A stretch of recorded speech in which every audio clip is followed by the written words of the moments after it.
Hi student, good morning to all of you.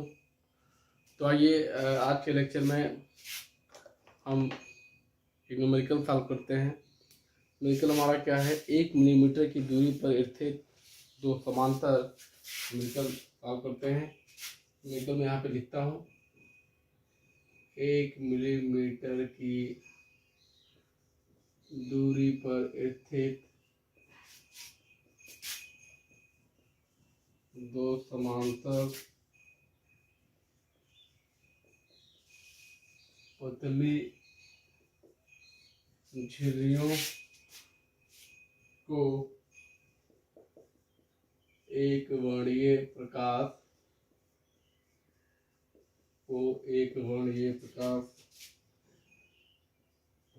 से प्रकाशित किया जाता है।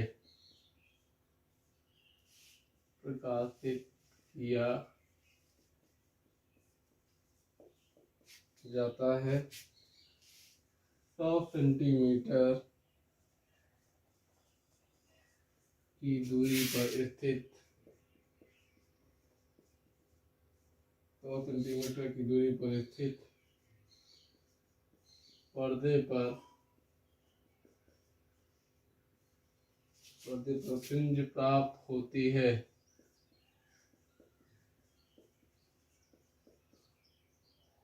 जिनके मध्य दूरी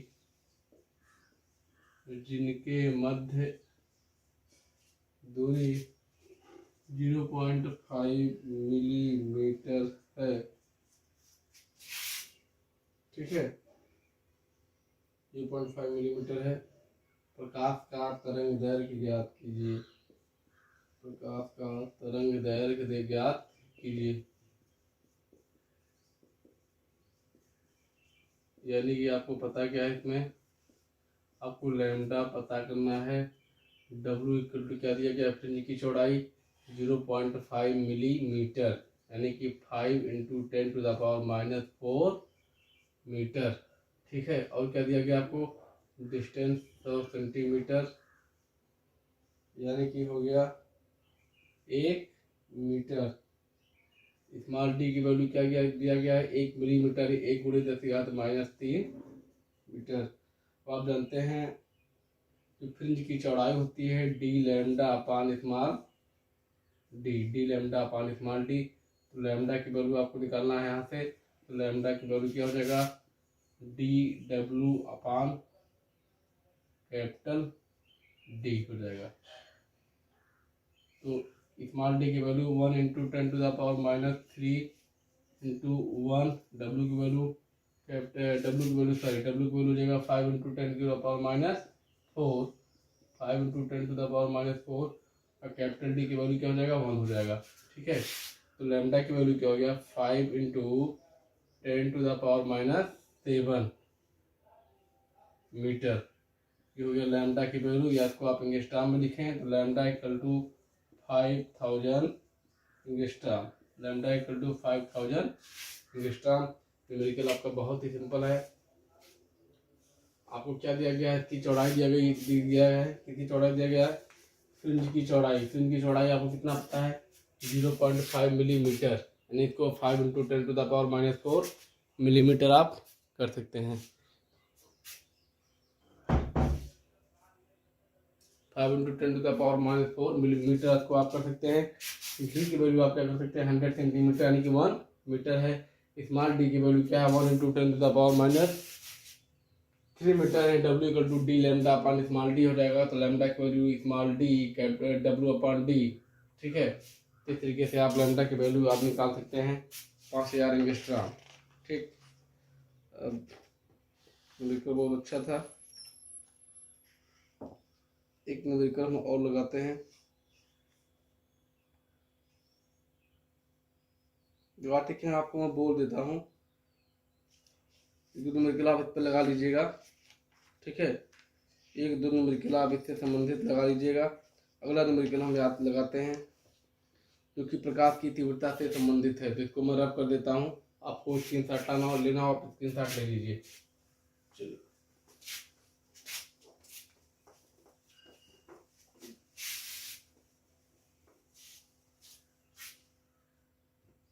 दूसरा न्यूमेरिकल आपका है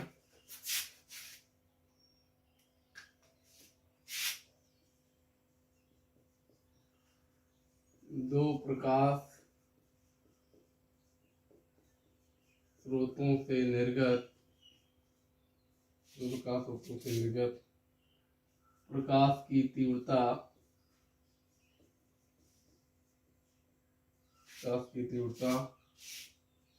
I तथा 4I है। I तथा 4I है। उस बिंदु पर तीव्रता ज्ञात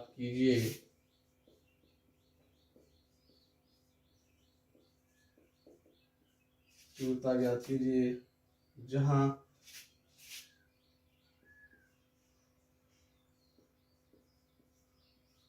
कालांतर शून्य है। यहाँ कालांतर शून्य हो है। ठीक है। दूसरा क्या है? कालांतर पाई है। तीसरा क्या है?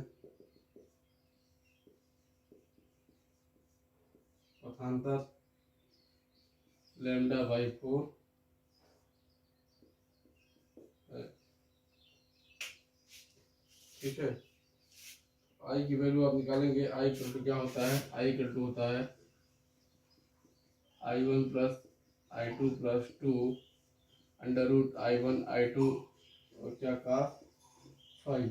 यहाँ पे क्या कह रहा है? कलांतर शून्य है। क्या कह रहा है यहाँ पे? कंडीशन यहाँ पे आपका है कलांतर क्या है? शून्य है, यानी कि I इक्वल टू क्या हो जाएगा? 0 हो जाएगा। और यहाँ पे प्रकाश की तीव्रता आपका I1 इक्वल टू क्या हो गया? I हो गया। और I2 इक्वल टू क्या हो गया? 4I हो गया। I इक्वल टू क्या हो जाएगा? I plus 4I plus 2 4I square.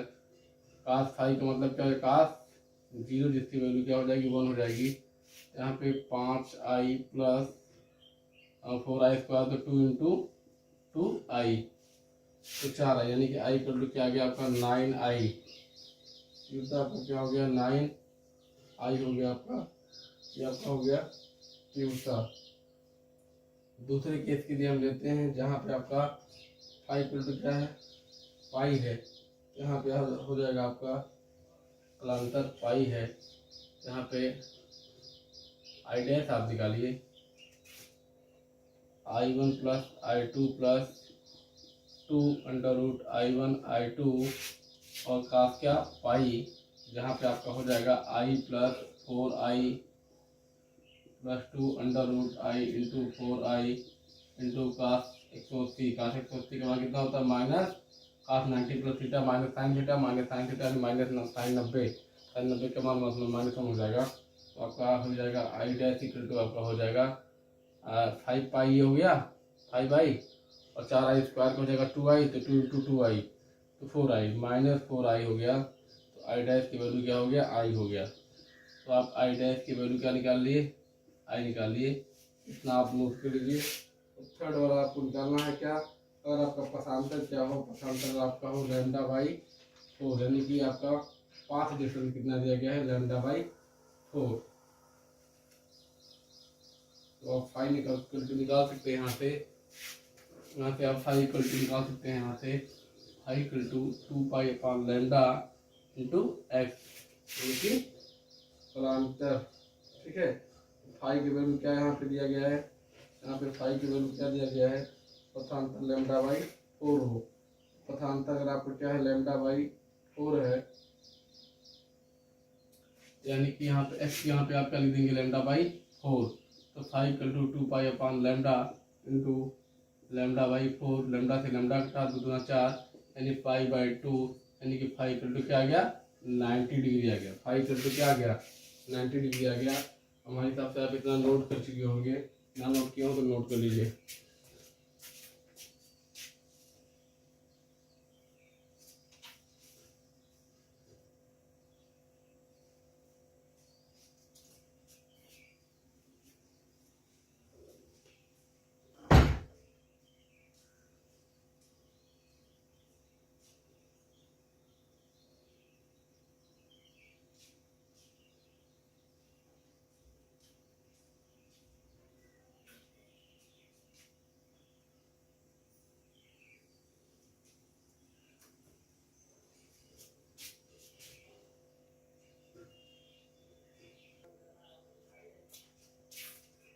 अब नेक्स्ट इसमें देखते हैं जो थर्ड वाला केस हमारा है, इसमें फाई की वैल्यू कितनी है, इसमें फाई की वैल्यू आपकी है 90 डिग्री।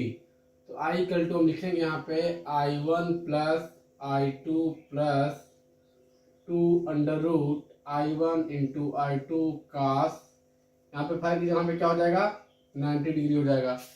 तो आप लोग को पता है कास 90 की वैल्यू क्या होती है, कास 90 की वैल्यू होती है आपका 0 होता है। तो आई इक्वल टू यहाँ पे I1 की वैल्यू कितना है I प्लस I2 की वैल्यू कितना है 4I plus 2 under root I into 4I into क्या हो जाएगा 0 हो जाएगा। ये जो है आपका 5I हो जाएगा, ये पूरी क्वांटिटी 0 हो जाएगी क्योंकि 0 से मल्टीप्लाई होगा तो 0। तो आपका I डबल डैश क्या आ गया, आपका आ गया ये 5I। हमने इसको नाम चेंज कर दिया गया ताकि आपको बता रहे इसका 3 केस है। तो I dash I double dash अलग अलग नाम हमने यहाँ पे लिख दिया है, ठीक है। तो ये आपका तीसरा वाला केस भी हो गया, ठीक। अब दोनों मिलकर आपका हो गया, इसको भी नोट कर लीजिए।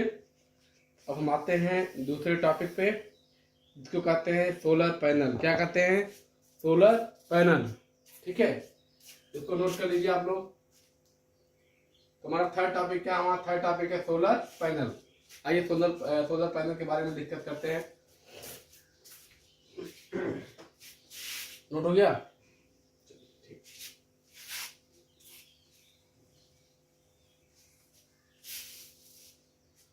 तो अगला टॉपिक हमारा है सोलर पैनल। क्या है आपका सोलर पैनल।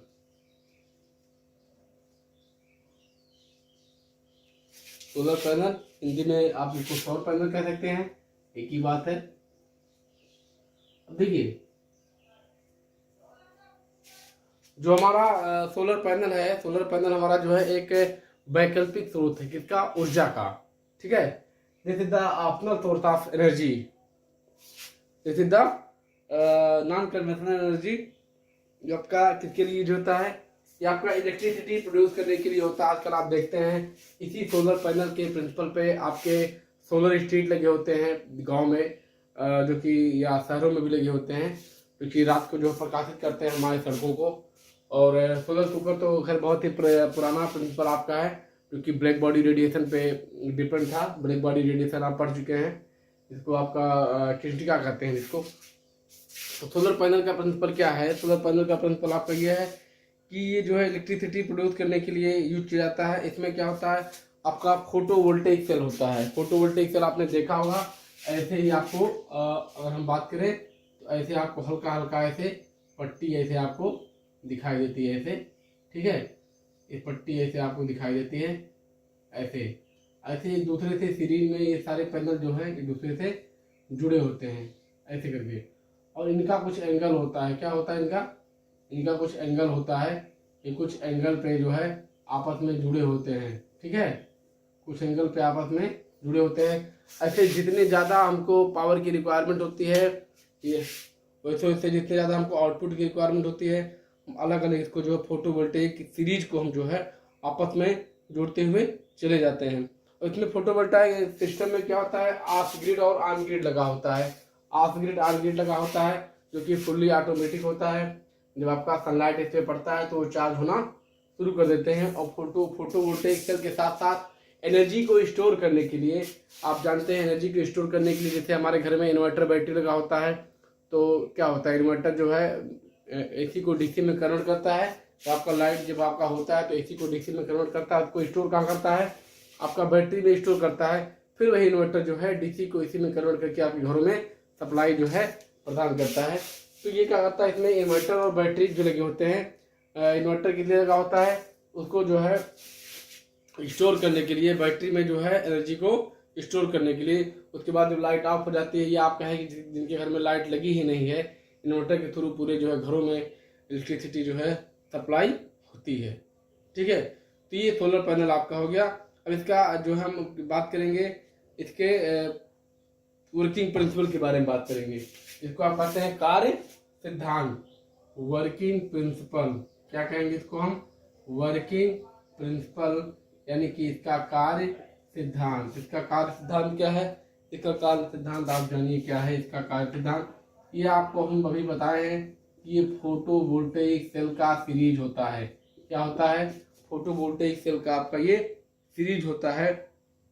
ये आप कह सकते हैं कि ये जो है वेपर क्रिस्टलीय सेल होता है, एक कैडमियम टेलुराइड होता है। ठीक है, वेपर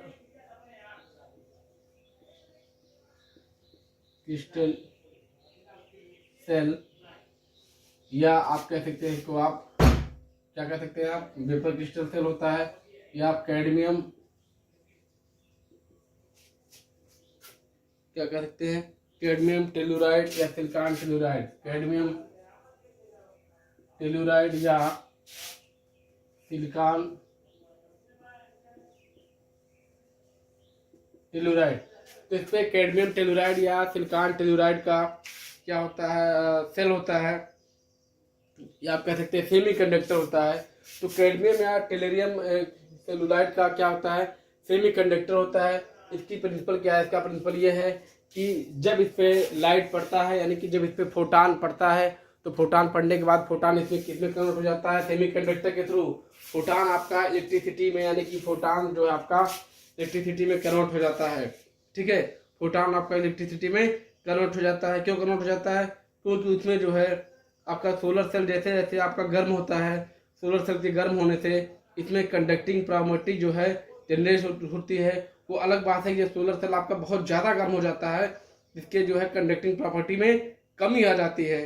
ठीक है, तो इसके कंडक्टिंग प्रॉपर्टी में कुछ कमी ना हो, इसलिए हम क्या यूज करते हैं, कुछ हम इसमें सावधानियां बरतेंगे। जैसे हम क्या करेंगे कि सर्वोत्तम पारदर्शी चालक का हम चयन करेंगे। जो हम चालक लेंगे, चालक हम ऐसा लेंगे जो क्या हो, टिन ऑक्साइड हो, या जो है आपका पॉलीमर हो, या नैनो वायर आपका हो, जो कि क्या हो कि इसका पारदर्शी चालक हो। पारदर्शी चालक होगा मतलब कि ताकि जो इसको हम देख सकें, इसका मतलब कि इसमें फोटान आसानी से जो है पास कर सके। Choosing optimum transparent conductor, choosing optimum transparent conductor. तो पहला हम क्या करेंगे, इसमें पहला हम हमारी सावधानियां है कि जो है एक हम पारदर्शी सौर विकिरण का यूज करेंगे। तो पारदर्शी सौर विकिरण का मतलब हमारा है, जैसे टिन ऑक्साइड हो गया, पॉलीमर हो गया। ठीक है, टिन ऑक्साइड, पॉलीमर, और क्या हो गया, टिन ऑक्साइड हो गया, पॉलीमर हो गया। ये आपका नैनो वायर होता है, ये किसमें यूज किया जाता है, ये आपका यूज होता है, ये आपका कंडक्टिंग मटेरियल में आता है। इसको कहते हैं सर्वोत्तम पारदर्शी चालक। क्या कहते हैं, सर्वोत्तम पारदर्शी चालक। सर्वोत्तम पारदर्शी चालक हमारे जो इंग्लिश मीडियम वाले बच्चे हैं उनके लिए इंग्लिश जरूरी है, तो उनको मैं इंग्लिश में भी लिख देता हूँ, ऑप्टिमम ट्रांसपेरेंट कंडक्टर। ठीक है, optimum transparent, optimum transparent conductor, optimum transparent conductor. ठीक है, पहला हो गया। दूसरा ऑप्शन क्या हो गया कि promoting light scattering in the visual spectrum, यानी कि इस पे मेटेलिक स्टड्स बना देते हैं जिसके जो है एब्जॉर्प्शन को बढ़ाया जा सके, एब्जॉर्प्शन को बढ़ाया जा सके। आपने देखा होगा इसमें ऐसे ऐसे ऐसे पतली पतली नालियाँ टाइप की बनी होती हैं। नालियाँ से मतलब ये है कि उस पर जो है एक लाइनिंग होती है पतली पतली। वो लाइनिंग क्या शो करती है, वो लाइनिंग शो करती है, पतली पतली लाइनिंग ऐसी होती है, वो शो करती है। वो आपका जो है या तो सिल्वर होता है, सोना तो बहुत महंगा है, सिल्वर होता है, सिल्वर की इसमें पट्टी लगी होती है। इसका काम क्या होता है, इसका काम होता है ऊर्जा का ज्यादा से ज्यादा अवशोषण, ऊर्जा का अधिक से अधिक अवशोषण। यहाँ ऊर्जा का मतलब कौन सी ऊर्जा से है, सौर ऊर्जा से। अधिक से अधिक अवशोषण यानी कि maximum absorption of energy, maximum absorption of energy, ऊर्जा का अधिक से अधिक अवशोषण। इसको जो है ऊर्जा एब्जॉर्ब करेगा, जिसके लिए जो हम जो है क्या करेंगे, इसके लिए एल्युमिनियम का हम जो है या सिल्वर का, या हम क्या करते हैं चांदी का एक पट्टी यूज करते हैं, जिसको इसमें स्टड्स कहते हैं। स्टड्स मतलब उसमें नाली से आपको दिखेगा, जैसे नाली होता है, नाली की तरह ये बना होता है, इसको इसलिए स्टड्स कहते हैं। अगला आपका है रेडिएटिव केल कूलिंग। इसको जो है ये आपका पट्टी ज्यादा गर्म होता है, तो इसको बचाने के लिए रेडिएटिव कूलिंग यूज करते हैं। रेडिएटिव कूलिंग यूज करते हैं, यानी कि आपका जो पट्टिका है, खिड़का है, जो आपका सोलर है पैनल ही ज़्यादा आपका गर्म ना हो। क्योंकि जैसे जैसे 1 डिग्री सेल्सियस जो है यूज होता है, जैसे जैसे 1 डिग्री सेल्सियस आपका यूज होता है, इसकी जो है दक्षता में, इसकी एफिशिएंसी में 0.5%, 0.45% की क्या रहती है, इसकी एफिशिएंसी में 0.45% की कमी आ जाती है। इस कमी को दूर करने के लिए हम क्या यूज करते हैं, हम ब्लैक बॉडी रेडिएशन यूज करते हैं। क्या यूज करते हैं, इसको आप किस्टिका कहते हैं, उस पर जो कलर कोटिंग होता है वो ब्लैक होना चाहिए, ताकि जो है ऊर्जा जो है का हरासमेंट जो है कम से कम हो, एनर्जी का हरासमेंट जो है क्या हो, एनर्जी का हरासमेंट इस पे कम से कम हो। ठीक है,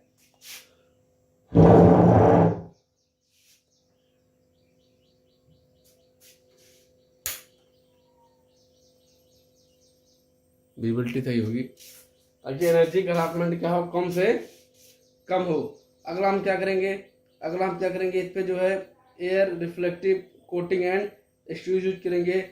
इसमें हम कोई अपवर्तक जो है लेपन यूज कर देंगे, कोटिंग यूज करेंगे। कोटिंग क्यों यूज करेंगे, कोटिंग यूज करने का सबसे बड़ा कारण ये है कि जो है जितने भी हमारे सोलर एनर्जी फोटोवोल्टाइक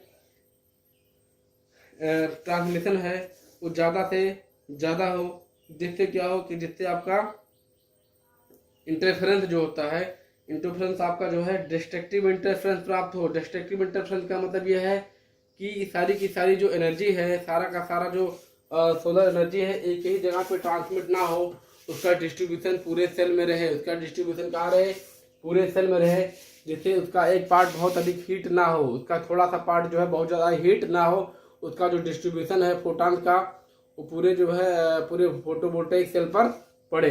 ठीक है, तो ये आपका सावधानियां हो गया लेपन का। अगला क्या है, अगला आपका रियर सरफेस सुपर प्रेसिवेशन, यानी कि एक जो है सिलिकॉन नाइट्राइड की जो है एक पीछे जो है हम पृष्ठ पे यूज करेंगे, जिससे क्या हो जाए, जिससे जो आपका ये सोलर एनर्जी है, सोलर एनर्जी जो है आपका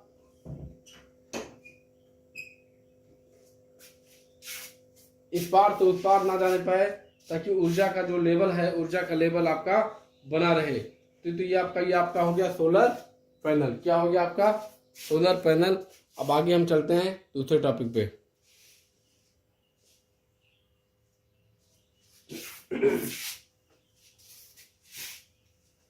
हम बात करते हैं डिफ्रैक्शन ऑफ लाइट। क्या बात करेंगे हम, डिफ्रैक्शन ऑफ लाइट। देखिएगा, डिफ्रैक्शन ऑफ लाइट, इसको कहते हैं प्रकाश का विवर्तन। क्या कहेंगे, प्रकाश का विवर्तन। तो थोड़ा सा फिगर बना लेते हैं। जैसे मान लीजिए लाइट सोर्स हो गया,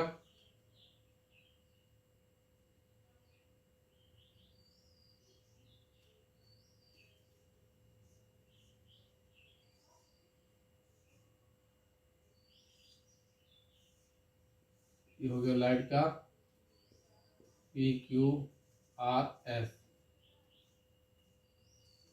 ये आपको कोई ऑप्टिकल का काम करेगा। प्रकाश का विवर्तन है diffraction of light. Diffraction of light क्या स्टेट करता है, आप जानते हैं कि लाइट की प्रॉपर्टी होती है कि लाइट आपका सीधी रेखा में चलता है, लेकिन जब हम किसी मोनोक्रोमेटिक लाइट को किसी लाइट सोर्स से पास कराते हैं, उसके सामने एक छोटा सा क्या रख देते हैं, बाधा रख देते हैं, कोई जो है ऑब्स्टेकल रख देते हैं, कोई प्रतिरोध रख देते हैं, कोई प्रतिबाधा रख देते हैं। तो क्या होता है, लाइट जो है अपने पाथ से क्या हो जाती है, डिफ्रैक्ट हो जाती है। लाइट अपने पाथ से डिफ्रैक्ट हो जाती है, यानी लाइट अपने पाथ से मुड़ जाती है। देखिए आप दोनों तरफ लाइट यहाँ पे मुड़ी हुई है। ठीक है, तो प्रकाश की इस घटना को क्या कहेंगे, प्रकाश की इस घटना को विवर्तन कहेंगे। प्रकाश की इस घटना को क्या कहेंगे, विवर्तन कहेंगे। यानी कि प्रकाश का मुड़ना, प्रकाश का अपने मार्ग से मुड़ना ही क्या कहलाता है, प्रकाश का विवर्तन कहता है। ये जो है इटली के एक साइंटिस्ट थे, एक फिजिसिस्ट थे, ग्रिमाल्डी। इटली के एक फिजिसिस्ट थे ग्रिमाल्डी।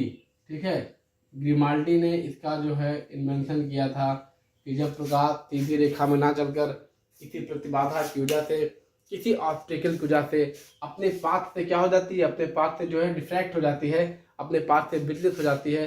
अपने पाथ से विचलित होने के बाद फिर वह सीधी रेखा में चलने लगती है।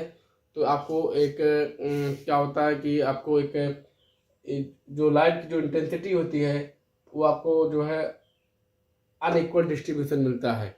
इस घटना को क्या कहते हैं? इस घटना को प्रकाश का विवर्तन कहते हैं। घटना को प्रकाश का क्या कहते हैं? विवर्तन कहते हैं। ठीक है, चलिए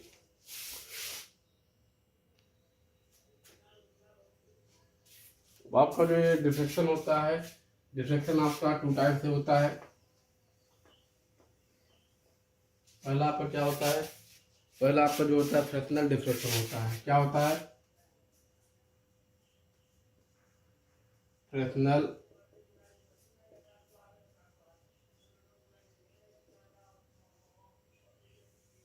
फ्रैक्शनल डिफ्रेक्शन क्या होता है? फ्रैक्शनल डिफ्रेक्शन का फिगर देख लीजिए, जहां पे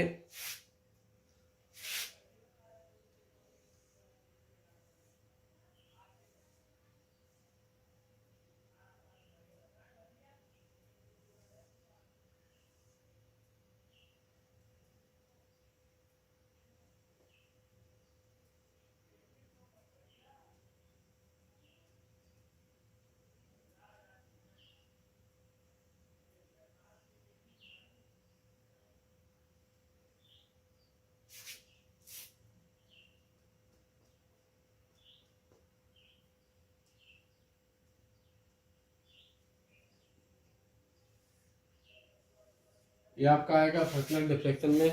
फ्रैक्शनल डिफ्लेक्शन के केस में क्या होता है, जो आपका स्क्रीन होगा, आपका स्क्रीन होगा, यहाँ पे आपकी लाइट की इंटेंसिटी ऐसे आपकी मिलती है। आपका क्या हो गया? ये आपका स्क्रीन हो गया। ठीक है, आपकी स्क्रीन हो गई। अब यहाँ पे आपका लाइट सोर्स हो गया। अब देखिए यहाँ पे आपका प्रतिबाधा यहाँ पे दिखाया गया है। प्रतिबाधा आपको यहाँ पे दिखाया गया है। इसको बोलते हैं डोर, या इसको आप द्वारक बोल सकते हैं। क्या बोल सकते हैं? द्वारक बोल सकते हैं। तो जहाँ पे ये आपका जो लाइट सोर्स है, यहाँ पे फिगर को आप ध्यान में देखिए। फिगर आपका ये टॉपिक बहुत बड़ा नहीं है, फिगर बनाना मजबूरी है। फिगर आप देख पा रहे हैं। फ्रैक्शनल डिफ्लेक्शन क्या होगा? जहाँ पे आपका लाइट सोर्स और जो द्वारक आपका होगा, इसके बीच बहुत फाइनाइट डिस्टेंस रहेगा। फाइनाइट डिस्टेंस मतलब एक निश्चित दूरी रहेगा। तो वहाँ पे ऐसे डिफ्लेक्शन को, इस टाइप के डिफ्लेक्शन को क्या बोलेंगे? फ्रैक्शनल डिफ्लेक्शन बोलेंगे। क्या बोलेंगे? फ्रैक्शनल डिफ्लेक्शन बोलेंगे। आप देख रहे हैं स्क्रीन पे जो आपको तीव्रता मिल रही है, तीव्रता आपको जो है एक गोलीय या बेलनाकार में आपको तीव्रता जो इंटेंसिटी जो है लाइट की, ये आपकी जो है देखिए ऐसे ऐसे विवर्तन ऐसे मुड़ी हुई आपको गोली आकृति में आपको तीव्रता मिल रही है। पर्दा तो आप कहिए, लेकिन इसको पीछे दिखाया गया है इसकी इंटेंसिटी को। ठीक है, अगला हम बात करेंगे किसकी? फ्राउनहोफर डिफ्रेक्शन की बात करेंगे। किसकी बात करेंगे? फ्राउनहोफर डिफ्रेक्शन की बात करेंगे। थोड़ा सा इससे अलग होता है, इसको देखिएगा। ये बहुत सिंपल आपका अरेंजमेंट था, लेकिन आपका जो फ्राउनहोफर डिफ्रेक्शन है वो थोड़ा अलग है। इसमें लेंथ वगैरह का भी इन्वॉल्वमेंट रहेगा। Fraunhofer diffraction, Fraunhofer diffraction. ठीक है, फ्राउनहोफर डिफ्रेक्शन में क्या रहेगा? आपका कोई लाइट सोर्स हो गया, यहाँ पे देखिए, यहाँ पे आपका कोई लेंस आपका लगा हुआ है। ठीक, लेंस के सामने आपका क्या हो गया? कोई आपका लाइट सोर्स हो गया। लाइट सोर्स से प्रकाश आपका जा रहा है, लाइट सोर्स से आपका प्रकाश लगातार देखिए चला जा रहा है। ठीक है,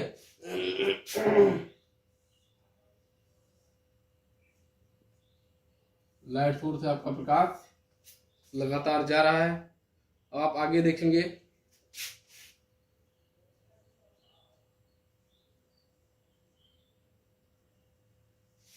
आगे आप देखेंगे एक यहाँ पे ऑब्स्टेकल बना हुआ है।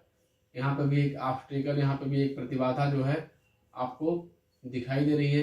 इस प्रतिबाधा के बाद आपको एक लेंथ दिखाई देगा, और लेंथ के बाद आपको क्या दिखाई देगा? लेंथ के बाद आपको स्क्रीन दिखाई देगा। लेंथ के बाद आपको क्या दिखाई देगा? एक स्क्रीन दिखाई देगा। और स्क्रीन के थ्रू जो है आपका लाइट जो है यहाँ से यहाँ आएगा, यहाँ से यहाँ आएगा, और यहाँ पे फिर आपको क्या दिखाई देगा? यहाँ पे फिर आपको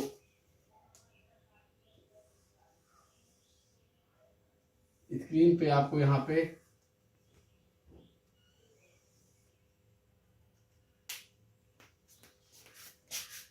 आपको जैसा कि देख पा रहे हैं स्क्रीन पे आपको इंटेंसिटी दिखाई देगी, लेकिन आपका बीच में जो है इंटेंसिटी जो है ज़्यादा रहेगा। यहाँ पे बीच में आपका इंटेंसिटी वहाँ पे ज़्यादा दिखाई दे रहा है।